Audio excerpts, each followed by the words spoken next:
Harald Wilson ने कहा था, a week is a long time in politics, यानी राजनीति में एक हफ्ते का वक्त काफी लंबा होता है। इस दौरान कुछ भी बदल सकता है, कुछ भी नया हो सकता है। भारत के मौजूदा राजनीतिक संदर्भों में कहें तो ये बात बीजेपी के नए कार्यकारी अध्यक्ष नितिन नबीन के लिए बिल्कुल सटीक है। 24 घंटे में जिनकी जिंदगी पूरी तरह से बदल गई, राजनीतिक कद और पद दोनों बदल गए। जो कल तक बिहार सरकार में एक मंत्री मात्र थे, अब वो केंद्र की सत्ताधारी दल बीजेपी के सबसे बड़े पद पर हैं और इसकी तस्वीर भी आज खूब दिख रही थी। कल उन्हें बीजेपी का कार्यकारी अध्यक्ष नियुक्त किया गया और आज जब वो इस पद को ग्रहण करने के लिए दिल्ली पहुंचे तो एयरपोर्ट से लेकर बीजेपी के केंद्रीय कार्यालय तक में उनसे मिलने, उन्हें शुभकामनाएं देने के लिए नेता और कार्यकर्ता कतार में खड़े थे। एयरपोर्ट पर दिल्ली की सीएम रेखा गुप्ता, कई केंद्रीय मंत्री, दिल्ली के सभी सांसद समेत कई बड़े नेताओं ने भी उनका स्वागत किया। तो पार्टी ऑफिस में पूर्व अध्यक्ष जेपी नड्डा, गृह मंत्री अमित शाह समेत कई केंद्रीय मंत्री मौजूद थे।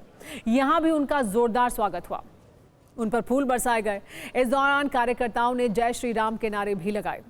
केंद्रीय कार्यालय के मुख्य दरवाजे पर पहले उनका स्वागत हुआ, फिर गृह मंत्री अमित शाह और पूर्व अध्यक्ष जेपी नड्डा उन्हें अध्यक्ष के कक्ष तक लेकर गए, जहां नितिन नबीन को अध्यक्ष की कुर्सी पर बैठाया गया। और इस तरह से 45 वर्ष के बीजेपी को अब 45 वर्ष की आयु में ही नितिन नबीन सबसे युवा अध्यक्ष भी बन गए हैं। नितिन नबीन के कार्यकारी अध्यक्ष बनने पर बीजेपी में काफी उत्साहजनक तस्वीरें दिखी। नेताओं के बयानों में भी काफी गर्मजोशी थी और सत्ता में अब उस सवाल का जवाब जिसका इंतजार सबसे ज्यादा हो रहा है, आखिर नितिन नबीन अचानक बीजेपी के कार्यकारी अध्यक्ष कैसे बन गए? तो सबसे पहली बात यह है कि ये अचानक नहीं है, बल्कि अगले 25 वर्षों की राजनीति को ध्यान में रखकर किया गया है। नितिन नबीन की ताजपोशी बीजेपी की नई पीढ़ी जो पार्टी के लिए अगले 25 साल की राजनीतिक जमीन तैयार करने की पहली कड़ी है। बीजेपी ने अब तक का सबसे युवा अध्यक्ष बनाकर यह संदेश दिया है कि पार्टी ने युवाओं की आकांक्षाओं पर खरा उतरने का प्रयास किया है। सूत्रों के मुताबिक मध्य नवंबर में राष्ट्रीय स्वयंसेवक संघ ने बीजेपी नेतृत्व से कुछ बातों को ध्यान में रखकर अगला राष्ट्रीय अध्यक्ष नियुक्त करने का आग्रह किया था। संघ का मानना है कि जातीय जनगणना के माहौल में किसी खास जाति या वर्ग विशेष का अध्यक्ष होने पर संदेश अच्छा नहीं जाएगा, लिहाजा बीजेपी को कास्ट न्यूट्रल फेस आगे लाना चाहिए। संघ ने यह भी कहा था कि तुलनात्मक युवा चेहरा जो 45 से 55 वर्ष की आयु वर्ग का हो, यानी एवरेज आयु सीमा 50 वर्ष हो। चेहरा ऐसा हो जिससे बीजेपी में जेनरेशनल परिवर्तन दिखे, दिल्ली की राजनीति से अलग और जमीनी कार्यकर्ता हो। संघ का मानना है कि अलग अलग राज्यों में जहां पार्टी की जड़ें तो मजबूत हैं, लेकिन चेहरों की कमी है। खासकर बिहार, बंगाल, तमिलनाडु जैसे राज्यों में बीजेपी को नया और बेदाग मजबूत चेहरा लाने की जरूरत है। संघ का यह भी सुझाव था कि अध्यक्ष वही बने जिसकी जड़ें और विचार संघ परिवार के मूल में हो। संघ ये भी चाहता था कि बीजेपी का अध्यक्ष ऐसा हो जो सबको साथ लेकर चल सके और जिसके अंदर सांगठनिक क्षमता हो। पार्टी सूत्रों का मानना है कि संघ की बातों को ध्यान में रखकर बीजेपी ने लगभग 20 नवंबर से नए अध्यक्ष के चुनाव की कोशिश शुरू की। इस क्रम में करीब 10 नामों को शॉर्टलिस्ट किया गया। 10 नामों में से लगभग आधे जनरल कैटेगरी कास्ट न्यूट्रल चेहरे ढूंढे गए, आधे ओबीसी वर्ग के कास्ट न्यूट्रल चेहरों को ढूंढा गया। दिसंबर के पहले हफ्ते में करीब 6 से 7 दिसंबर तक इन 10 नामों में से नितिन नबीन के नाम पर जीरो इन किया गया। प्रधानमंत्री नरेंद्र मोदी और संघ के सर्वोच्च अधिकारियों के बीच चर्चा के बाद नितिन नबीन के नाम को तय कर लिया गया। यानी कुल मिलाकर उत्तर प्रदेश के अध्यक्ष के नाम को तय करने के साथ साथ राष्ट्रीय अध्यक्ष के नाम पर मंथन जारी था और फैसला कमोबेश एक ही साथ हुआ।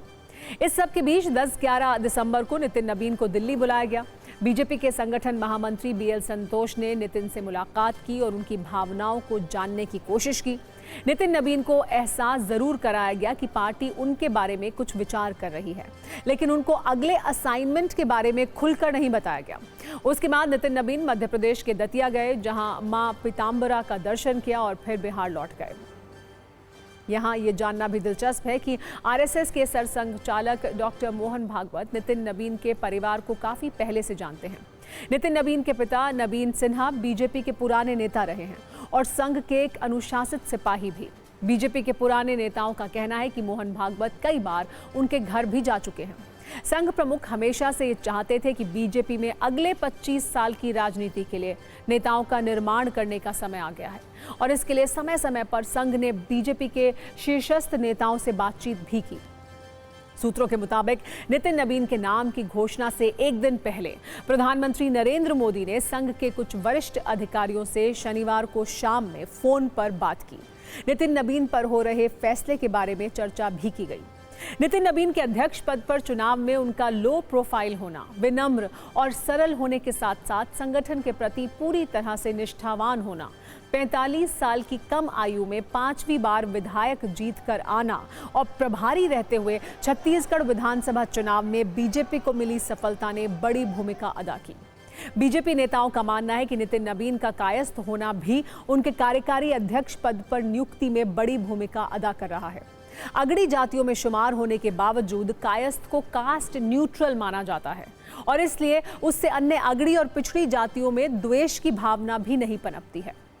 नए कार्यकारी अध्यक्ष के अलावा बीजेपी ने 3 और बड़ी नियुक्तियां की हैं। बीजेपी ने बिहार बीजेपी के नए अध्यक्ष के नाम का ऐलान कर दिया। संजय सरावगी को यह पद मिला है, जबकि पीयूष गोयल को तमिलनाडु बीजेपी का चुनाव प्रभारी और बैजयंत पांडा को असम का प्रभारी नियुक्त किया गया है।